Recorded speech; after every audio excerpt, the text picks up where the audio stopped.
इस बीच एक बड़ी खबर आ रही है। लेबनान में हिजबुल्लाह के ठिकाने पर हमला कर दिया गया है। अंडरग्राउंड हथियार डिपो पर जोरदार बमबारी की गई है। हथियार डिपो और रॉकेट लॉन्चर पोस्ट इस हमले में तबाह हो गया। ये देखिए हमले के बाद कैसा मंजर है वहां पर, जरा वो देखिए। हिजबुल्लाह के एंटी टैंक लॉन्च पोस्ट और कमांड पोस्ट को इस हमले में पूरी तरह से नष्ट कर दिया है। आईडीएफ ने 70 से ज्यादा लड़ाकों को मार गिराने का दावा किया। यह देखिए कमांड पोस्ट और फ्रंट पोस्ट है ये। और इजराइल में रॉकेट अटैक की खबर है। किर्यात शिमोना में रॉकेट अटैक हुआ है। ज्यादातर रॉकेट को रोका गया है। कई रॉकेट खुले इलाके में भी गिरे। तो इजराइल में रॉकेट अटैक की खबर है। और रॉकेट अटैक कहां से हो रहा है? हिजबुल्लाह की तरफ से हो रहा है। किर्यात शिमोना में ये रॉकेट अटैक हुए हैं। ज्यादातर रॉकेट को हालांकि रोका गया है, लेकिन कई रॉकेट खुले इलाके में गिरे भी हैं। और खबर गाजा से, जहां पर गाजा में ड्रोन अटैक का एक फुटेज जारी किया गया है। अल जजीरा के पत्रकार की कार पर अटैक किया गया है। मोहम्मद समीर मोहम्मद बादशाह की इसमें मौत हो गई है। आईडीएफ का दावा कि हमास का आतंकवादी था यह पत्रकार। आईडीएफ का दावा हमले की प्लानिंग कर रहे थे और उसके बाद हमने इसको टारगेट किया। और कैसे इसको हमने टारगेट को पूरा किया, ये जरा वीडियो देखिए। और इजराइल के अटैक के बाद भीषण तबाही मची है। बैरूत में रिहायशी इमारतें जमींदोज हो गई हैं। दिन के उजाले में सड़कों पर तबाही दिख रही है। मलबे से लोगों को निकालने के लिए रेस्क्यू किया जा रहा है। और बिल्कुल हूबहू गाजा जैसी तस्वीरें। आपने ज्यादा दिन नहीं हुआ होगा जब गाजा में ऐसी तस्वीरें देखी थी। अब ये लेबनान के राजधानी बैरूत से तस्वीरें आ रही हैं। रिहायशी इलाके को बिल्कुल जमींदोज कर दिया है। बड़ी बड़ी इमारतों को देखिए, इतना मारा है कि चारों तरफ मलबा ही मलबा दिख रहा है। बिल्डिंग्स के जो पिलर्स है वो देखिए कैसे गिर गए हैं और लोग कैसे अपनों को ढूंढ रहे हैं इन मलबों में।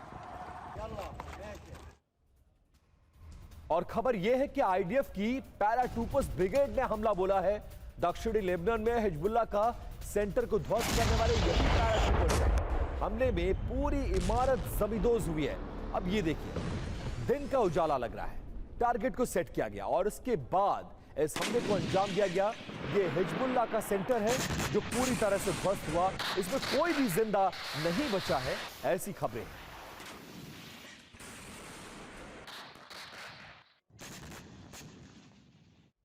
और लेबनान में आईडीएफ का पेजर अटैक से बड़ा हमला। 10 मिनट में 100 जगह स्ट्राइक। बेंजामिन नेतन्याहू ने कहा सीज फायर समझौते में लेबनान शामिल नहीं था। यह बेंजामिन नेतन्याहू ने कहा, हम उन पर जोरदार हमला करते रहेंगे। नेतन्याहू ने यह भी कहा है। अब इसको लेकर विवाद छिड़ गया। ईरान कह रहा है कि अगर लेबनान पर हमले कम नहीं हुए या रुके नहीं तो हम सीज फायर तोड़ देंगे। अमेरिका और इजराइल कह रहे हैं कि लेबनान तो कभी सीज फायर में शामिल नहीं था।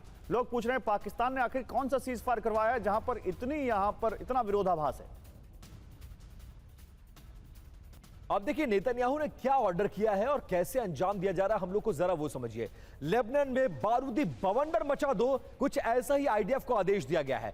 वक्त 10 मिनट के अंदर यह सब कुछ अंजाम दिया गया है और 100 से ज्यादा स्ट्राइक की गई हैं। मौतों की बात करें तो 254 और घायलों की संख्या की बात करें तो लगभग 1100 से ज्यादा लोग घायल हुए हैं। और इजराइल ने अटैक कहां किया? बैरूत पे किया, बेका वैली में किया, माउंट लेबनान में किया, सिडोन इलाके में हुआ। तो बैरूत जो सेंट्रल लेबनान है वहां से लेकर बेका वैली और फिर साउथ लेबनान, ये जो हिजबुल्लाह का गढ़ है, यहां तक पहुंचा इजराइल। लेकिन इसी बीच इजरायली सेना के हमले में दक्षिणी लेबनान में बड़ी तबाही मची है। हिजबुल्लाह के दर्जनों ठिकानों को तबाह करने का दावा।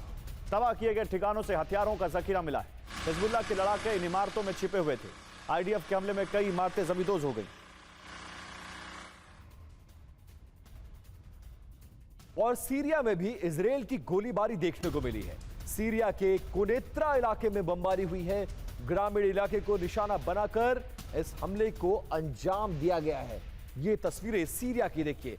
पूरा मिडिल ईस्ट एक तरह से पहले ही जंग के निशाने पर था और सीरिया से भी खबर आ रही है कि वहां भी कुछ इस तरह के हमले किए जा रहे हैं। और ईरान के राष्ट्रपति पेजेश्कियान ने बड़ा बयान दिया है। लेबनान में इजरायली हमले बिल्कुल बर्दाश्त नहीं, ये कहा ईरान के राष्ट्रपति ने। हम लेबनान को अकेला नहीं छोड़ेंगे। पेजेश्कियान ने लेबनान में भी सीज फायर की मांग की है।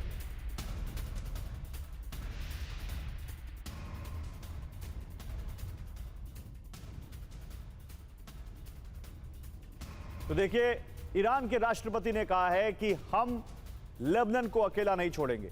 वो कह रहे हैं कि तुरंत सीज फायर लेबनान पर भी लागू हो और वहां भी अटैक तुरंत बंद हो। ईरान लगातार ये कह रहा है कि लेबनान के बिना हम सीज फायर नहीं मानेंगे। तो आईडीएफ ने जिस तरह से लेबनान को दहला के रखा है, आइए आपको ये बताते हैं किस तरह से हिजबुल्लाह पर ये जूम वाला अटैक हुआ है। आईडीएफ ने कैसे स्ट्राइक की है समझिए। पहले कमांड सेंटर को निशाना बनाया गया, रॉकेट लॉन्च साइट वहां पर वो जो थी उसको टारगेट किया गया, हथियार डिपो को टारगेट किया गया, ट्रेनिंग कैंप को टारगेट किया गया, रदवान फोर्स कमांड को टारगेट किया गया, फाइनेंशियल नेटवर्क को टारगेट किया गया। तो ये भीषण तबाही मची है इस अटैक में। आईडीएफ के 15 इमारतें तबाह हो गई, 6 पुल जमींदोज हो गए, सड़क और नेटवर्क ध्वस्त हो गए।